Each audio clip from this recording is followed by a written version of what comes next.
De volta com o programa Direitos e Deveres e hoje um assunto extremamente interessante, propaganda eleitoral. Estamos dissecando a propaganda eleitoral aqui com Alexandre Ramos, consultor, advogado especializado em direito eleitoral. Alexandre, e o comício? O candidato pode trazer o artista, pode chamar lá o showmício, né? Pode fazer aquela coisa, aquele estardalhaço todo ou não? Não, então, desde 2006 ficou proibido o showmício. E aí, mais uma vez, por conta do abuso do poder econômico, foi uma forma que o legislador tentou de respeitar, realmente homenagear o princípio da igualdade. Então, tínhamos os grandes candidatos com shows de artistas renomados, e isso atraía o eleitor, né? Então, desde 2006, o legislador, através de uma reforma, vedou totalmente o showmício, e hoje é permitido o comício. E aí eu vejo os candidatos, né, falarem, mas comício não vale a pena. Por quê? Porque ninguém vai.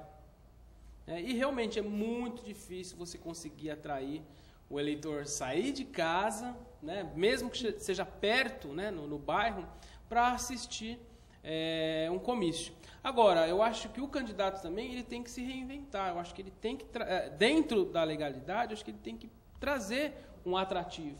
E aí eu vi algumas campanhas com telão, por exemplo, que é uma coisa, fica uma coisa mais bacana, com a música do jingle pode tocar, eu não posso passar um DVD de um artista enquanto o candidato não sobe, mas o jingle de campanha, o pessoal para animar. Então eu acho que o candidato que tem que se reinventar para trazer o eleitor para ouvir falar sobre política. É difícil? Muito difícil. Então, tenho visto vários candidatos que optam por não fazer comício, porque falam, vou falar para meia dúzia, eu prefiro fazer reuniões pontuais com pessoas do bairro, né? Então, e me diga uma coisa, o trio elétrico é permitido ainda? O trio elétrico ele é permitido, mas não para rodar mais com artistas. Com artistas, né? E até há uma discussão se ele pode rodar durante o dia apenas tocando jingle. Eu fui buscar o porquê que o legislador vetou, e aí um dos fundamentos foi o abuso do poder econômico de novo. Então, não me parece razoável eu poder ter o trio elétrico para rodar com jingle na cidade. Então, eu rodo com ele desligado, vou até o local onde eu vou fazer o comício, e lá eu ligo para que ele possa falar. E aí, terminou, desligou e volta com ele desligado. Mas há pessoas que entendem que ele pode rodar, transitar na cidade, tocando o jingle de campanha. E aí eu faço restrição por conta da motivação que fez com que o legislador criasse essa regra. Então, eu fui buscar um julgado do TRE de Sergipe, o candidato gastou de trio elétrico o que todos os outros gastaram na campanha toda. Então, é abuso, exatamente abuso do poder econômico, porque é cidade pequena. Então, foi determinada a busca e apreensão dos trios elétricos por conta disso.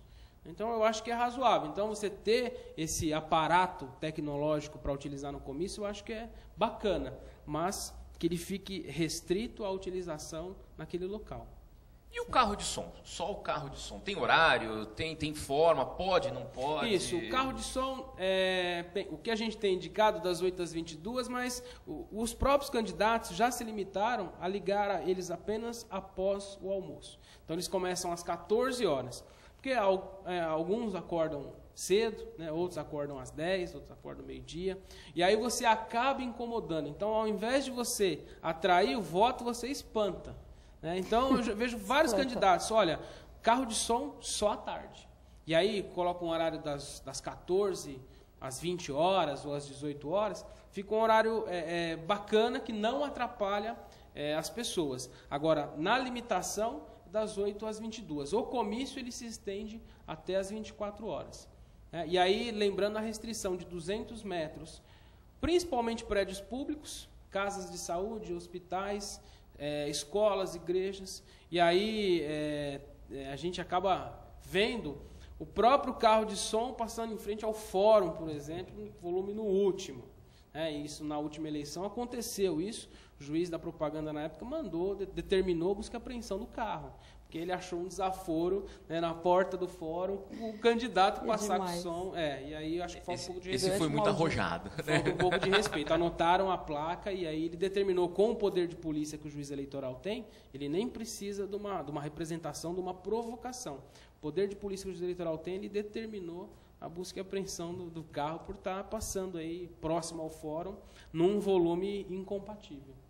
Aí também é demais, né? Não dá para correr isso. Eu falei, pode passar em qualquer lugar, menos próximo aonde fica o juiz eleitoral, claro, que é quem determina, né, a busca e apreensão. Então, eu acho que os candidatos têm que tomar cuidado. E não é desligar, eu acho que simplesmente reduzir o volume, eu acho que já mostra respeito.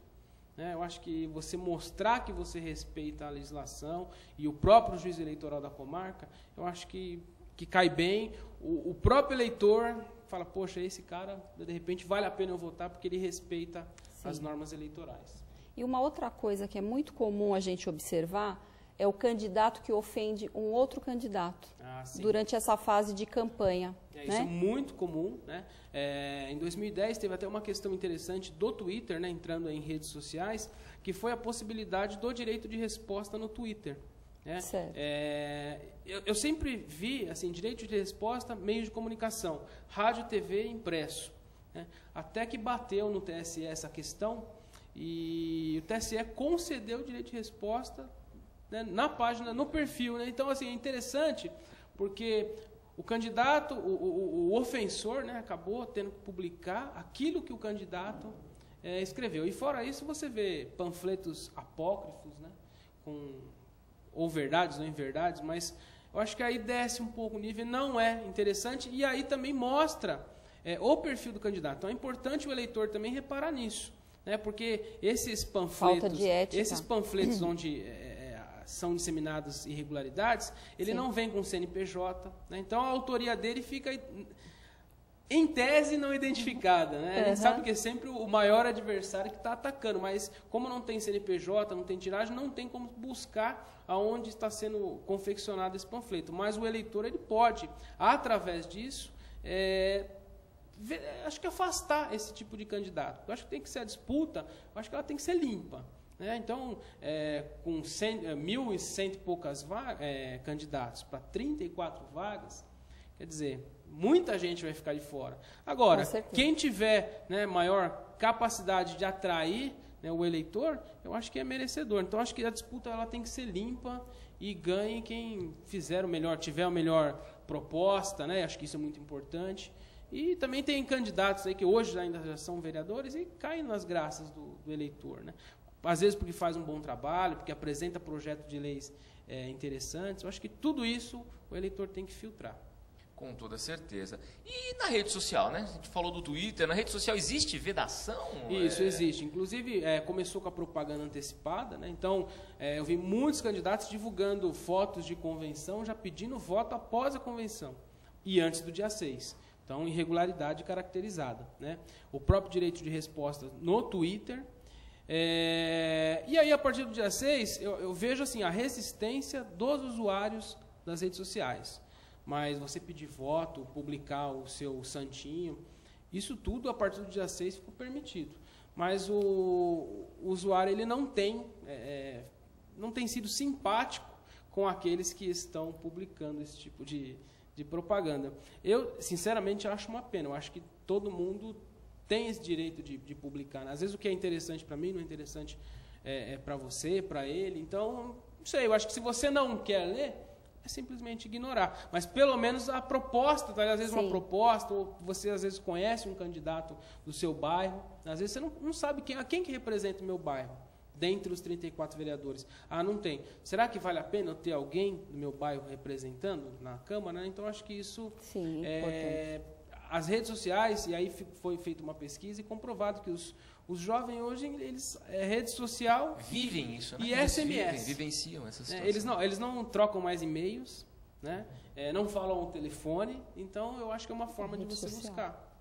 Doutor Alexandre, infelizmente, nosso programa chega ao final e eu gostaria que você dissesse ao pessoal que nos assiste em casa como o eleitor pode fiscalizar o seu candidato? Isso, existem vários canais de comunicação, né? Um deles é a própria OAB, né? Que tem uma parceria com o MCCE, né? Então, acho que vale a pena comunicar o MCCE com qualquer regularidade. O site da Procuradoria Regional Eleitoral também tem um dispositivo de denúncia online e o próprio site do TRE de São Paulo também tem. Então, constatada qualquer irregularidade, pode mandar, não é identificado, você consegue enviar para esses canais. E aí, o que o eleitor tem que observar? É tudo isso que a gente conversou, né? Eu acho que é observar se está realmente respeitando e afastar esse tipo de candidato. Eu acho que é uma boa forma do eleitor selecionar aquele que merece o voto.